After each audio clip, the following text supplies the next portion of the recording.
Welcome to Ellis Mowers and More. On today's repair, we've got this Ryobi RM480e battery operated mower. Y'all probably know where I'm going with this when it comes to these Ryobis. If you have any experience or read up on them, it already needs new batteries and it's only 3-4 years old. So I'll explain why, and we're going to swap out this for a brand new lithium ion battery in this video. Let's go ahead and get started.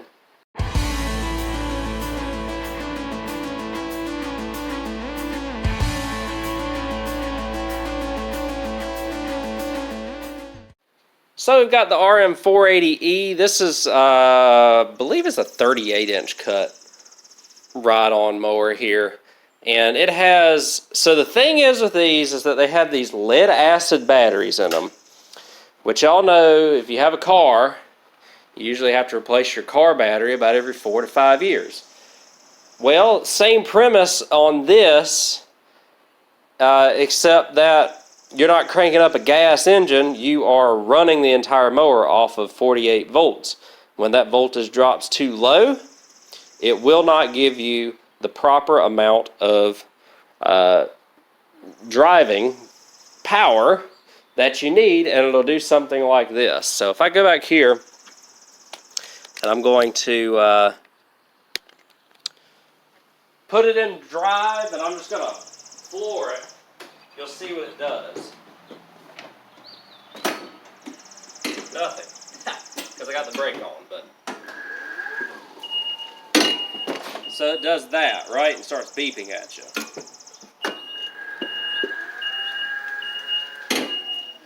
So what happens is the load is too much for the batteries to bear, and it will not run. And when you turn the blades on, it'll just do the same thing because it's a high load situation. I'm going to show you the battery that I bought for this, and I'm going to replace the charger on it. So we're going to go ahead and get started with the battery replacement on this mower. So here's what we've got back here. It looks like I'm going to have to take the seat off. I have disconnected the seat safety switch already, but a couple of bolts here to get the seat off. And again, disconnect the wire for the seat safety switch. We'll get this piece of plastic off here. It's a little access port. Looks like we've got a main battery disconnect right here as well. So we'll go ahead and, let's see, disconnect that so that it's completely disconnected from the mower. That's what it looks like right there. And we've got a lot of Torx screws that we've got to get off this plastic piece. So we've got all these on this side, all these on this side, and then underneath the charging port you've got 4 down here for the charging port itself. Torx screws on the back side down here. So we're going to go ahead and take all of that off to access, so that we can access the battery tray. Pull the battery tray out and put some, or get the batteries out of this essentially. So we're going to go ahead and take care of that. We'll pull the battery out next. So we are at the point of, I think we're getting close to being able to take these batteries out, but we are at the point where I've got all this off, this plastic stuff. And these little keepers and whatnot, they love to try to rip themselves off of the plastic too, so unfortunately a couple of them got ripped off, but it is what it is. So we're just going to pull all this out here. Oh, we got one more connector to pull out. I'll show you the other connectors that I pulled out as well, so that the charge port came out. Obviously we don't need this charge port anymore, because the charger that I bought a dedicated 48 volt lithium charger. Actually came with the battery.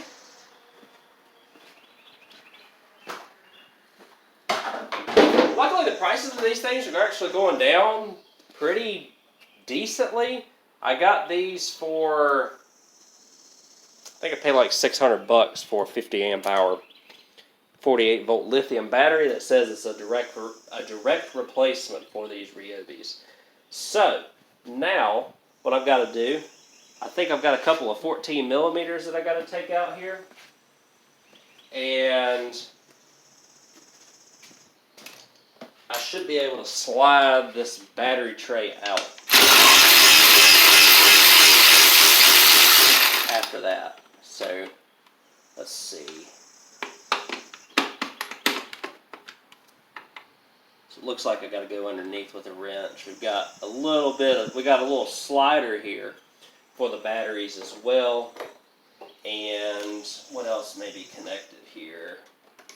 Nothing else looks to be connected to the tray or anything. I'm just going to slide these up here kind of out of the way so they don't interfere with me as I'm getting this off. This is on here. This is the connector to the whole series of batteries here, so that's good. So yeah, it looks like just a couple 14 millimeters here to get this off. We'll slide the tray out. I'll get these two off. We'll pull the tray out next. So the last bolt to take out is right here. It's just a 14 millimeter. It's that very, very long bolt right there. So now what I'm going to do, I'm going to get a jack stand because this is a very, very heavy battery tray. Remember, we got 4 lead acid batteries here. So let me grab a jack stand and I will get these out. So let me do that. And we'll pull these batteries out here. Make sure the tray is going to stay on the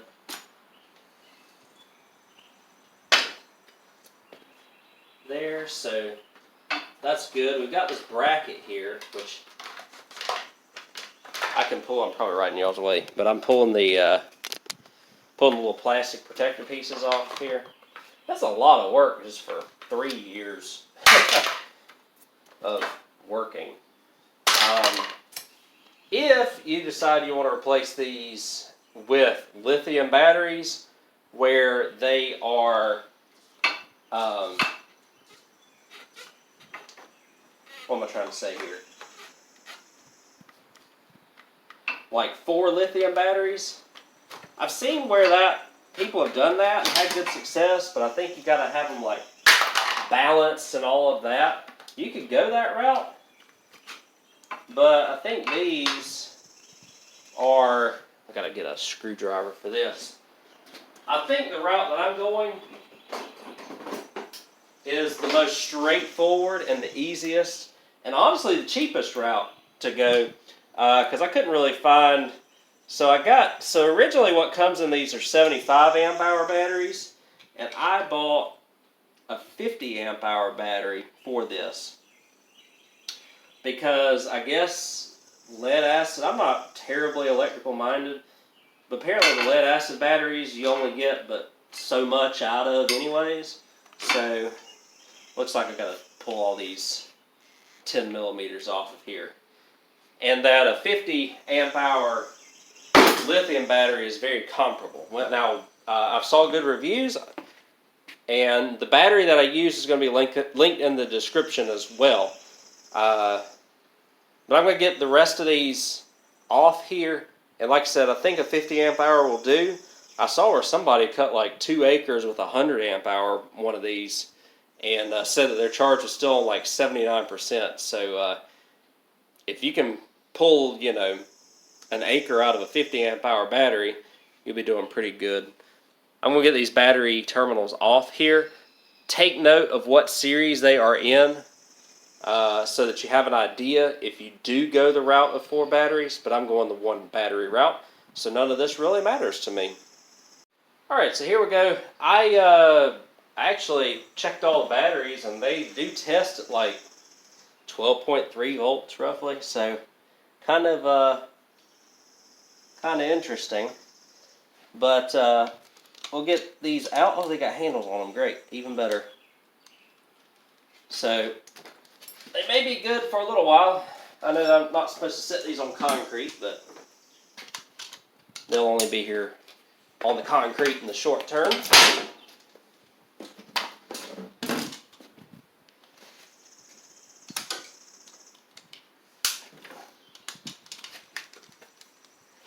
And so here's your battery tray. I'll vacuum everything up, clean it up, so that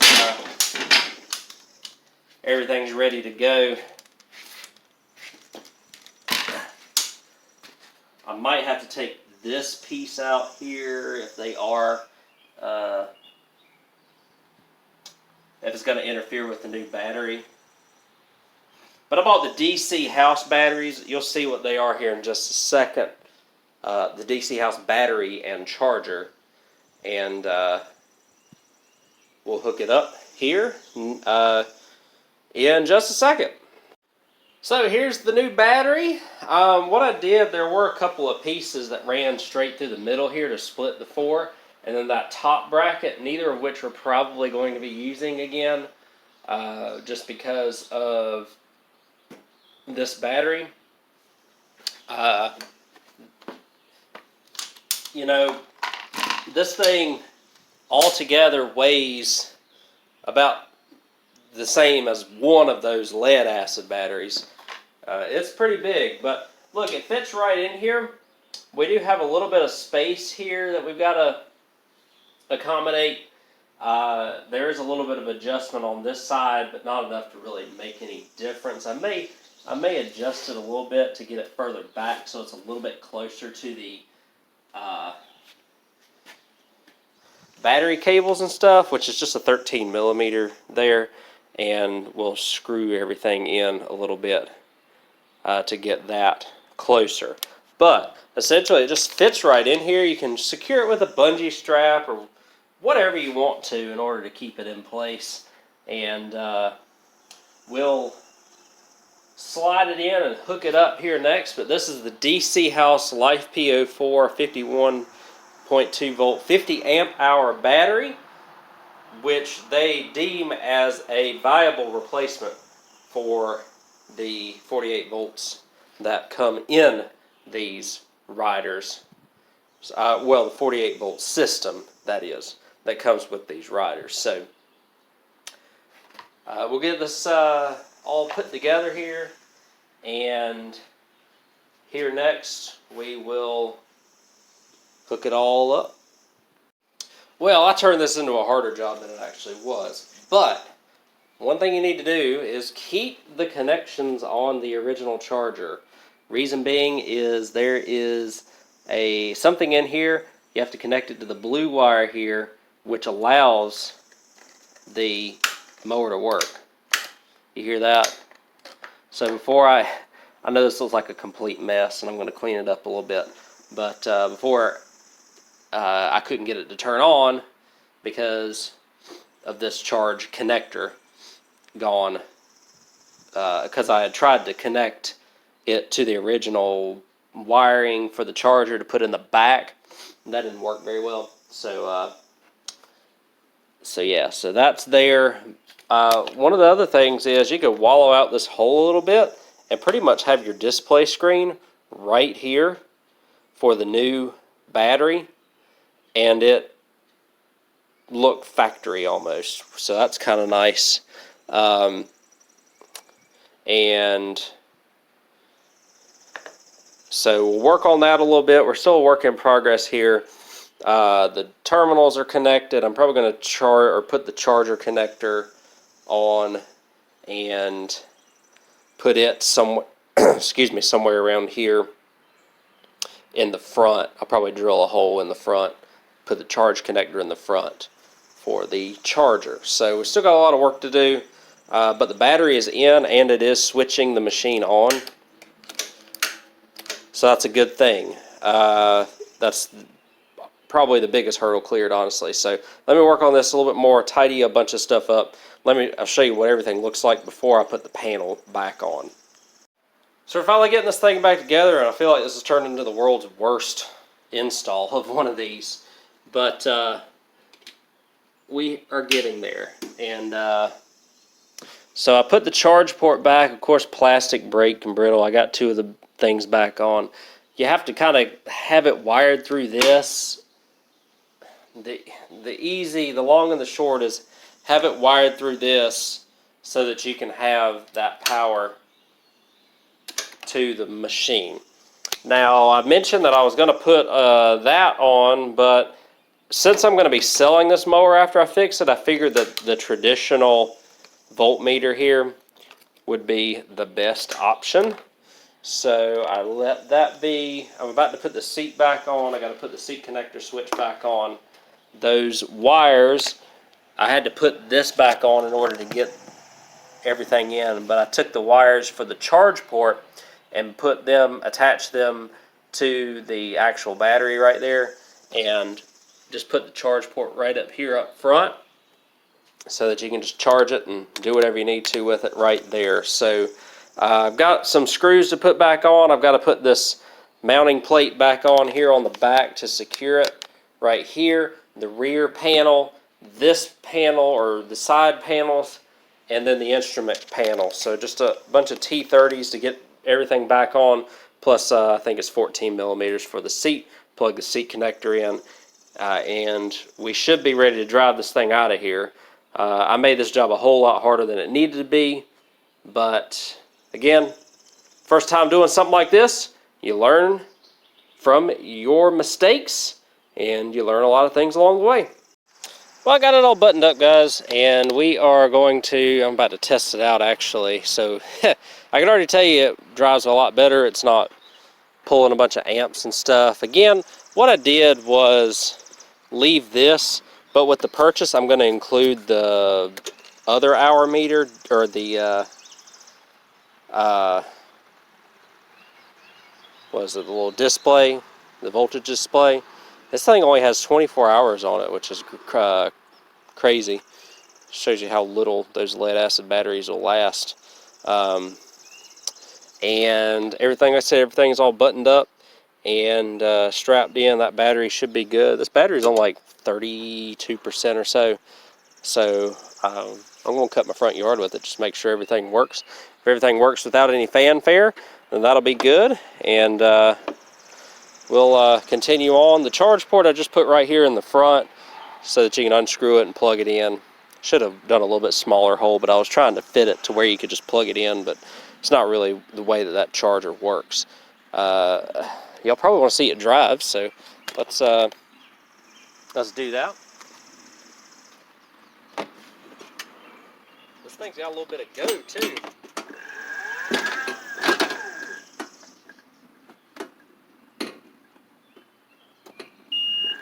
Got to put it in reverse for it to go in reverse.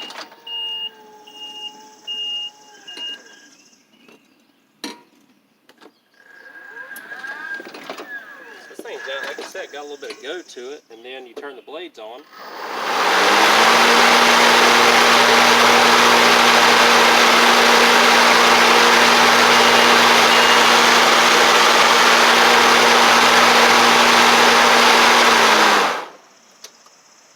Pretty well.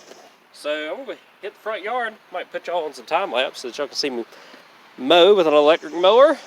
Everything works like it should from what I can tell, and we'll give it a shot.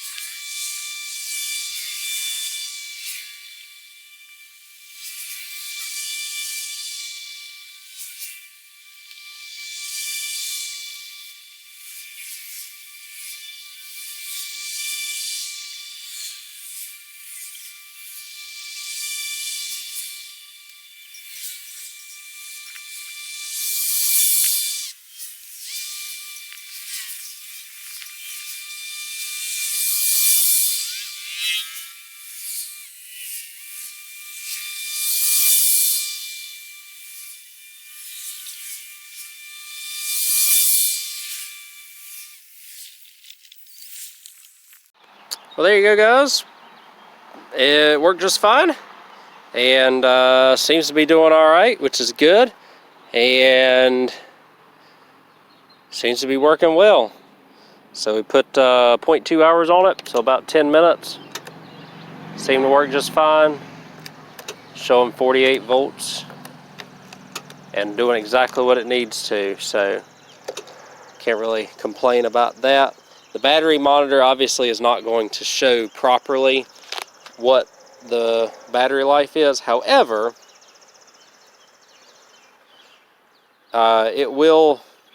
it should, you know, do what it needs to.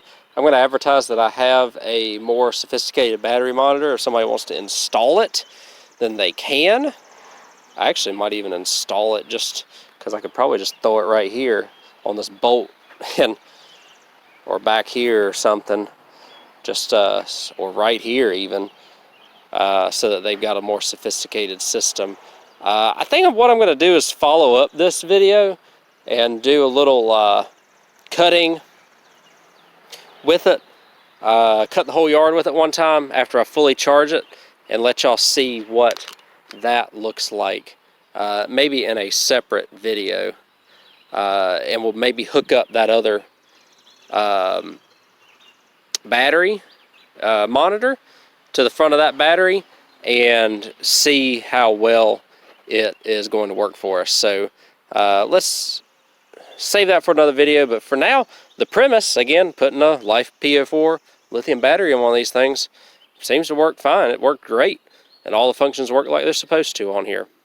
So I don't know how well y'all can see this display, but 27%, I started with like 35. I decided to put this display in just to see. I could probably put a self-tapper screw right there, and just kind of ran the wire up through there. It doesn't look bad at all, but as you can see, 27%, it actually has regen on it, which is cool. So you'll see it say discharging here. Let's see, we'll go forward, and then when I let off of it, it'll say, briefly, it'll say charging a lot of times. I know this is a bumpy ride, but it has a little bit of regen. And whenever I had it full throttle with the blades on, even at 27%, it still never dipped below like 30 some minutes. So if you could pull like 2 hours out of this battery cutting a yard, that's going to be pretty impressive. So we'll find out in another test, but so far I'm pretty impressed with what this is. And then also, this has multiple different modes. It shows how many cycles you've had charged, and I guess the distribution amongst all the cells inside the battery. So that's pretty cool. So very happy with this. Very, very happy. And like I said, we'll test this out in another video. I've got about a ½ acre here.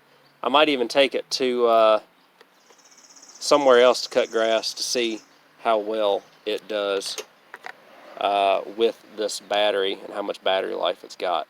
So for now, you have to hold that for a long time to turn it off. But I think we're going to be done with this install. Seems to be working really well, and I'm very happy with it. So there it is one more time. Seems to be good. Like I said, I've got a ½ acre here. I'm going to do a separate video on that whenever that comes. And like I said, I might take it somewhere else to cut a little bit more grass. I'm not sure yet. We'll see if I do. But it's a very nice machine now that it's got lithium batteries in it, and it's not going to fall on its face every time I map the pedal, because the lead acid ones just can't handle it. But yeah, so there it is. It's done, and I'll just give it a little wash off, and I don't even know what these things are worth. This one with 20-some, I really want to get $1,500 for it. And if I can prove that it can cut like a ½ acre for like a solid 40-45 minutes and to still have like 40-50% battery, that's going to be very, very good. So I'm going to throw it on the charger. In a couple of weeks, you'll see a follow-up to this video, and we'll see how well this conversion has worked then. Just want to kind of make everything separate since I've made this one a little bit long. Have the install video and the test video, and hopefully you'll enjoy that one as well. Hopefully you enjoyed this one. I didn't make this process as easy as it should have been. It should have taken me half the time to do this. However, it's my first time doing this because I mostly work on gas mowers, if you follow my channel, and seems like this is a good fit. I'd be willing to buy some of these for really, really cheap and convert them if this one proves to be worth it. All right, guys. So doing this ending here, I was thinking that we were going to be doing a test, but as soon as I put this mower on my social media, I had somebody interested in a trade deal. He bought a John Deere X300 for me last year, wanted to go electric, and so that's what he did. I got money-wise, I did the X300 plus $500 for the Ryobi, and then I kind of priced the X300 to sell. It was in great shape, but I ended up getting $1,000 for it just to turn it around real quick. So my goal was to get $1,500 for the Ryobi, and between that, I did get that. So if that gives y'all any indication, it just takes one, but I was able to make out pretty good on that machine. Not a lot of times I get to show you the after the fact with the machine because I edit the videos and put them out before, but this ended up working out really, really well, which was very good. Didn't have to sit on it very long and found a buyer. The guy loves the mower, and I tell you what, I think I cut the whole front yard that y'all saw earlier in the video on like 4%. So, I mean, I could see where this thing could probably cut up to 2 acres on that battery, which is going to be pretty crazy and pretty impressive if that's what it ends up doing. But good swap overall for sure, and I think that he's going to really enjoy it, and I got what I wanted to out of it, and so everybody's happy in this situation. If that answers the question, I guess if you get everything for the right price, it is worth these Ryobi mowers, doing the swap on them, and getting decent money and making decent money off of it. I probably doubled my money from the investment of the battery, and which is very very good, so I'll take it. Thank you all again very much for watching. Hopefully y'all enjoyed the small engine repair video, and I will catch y'all on the next one.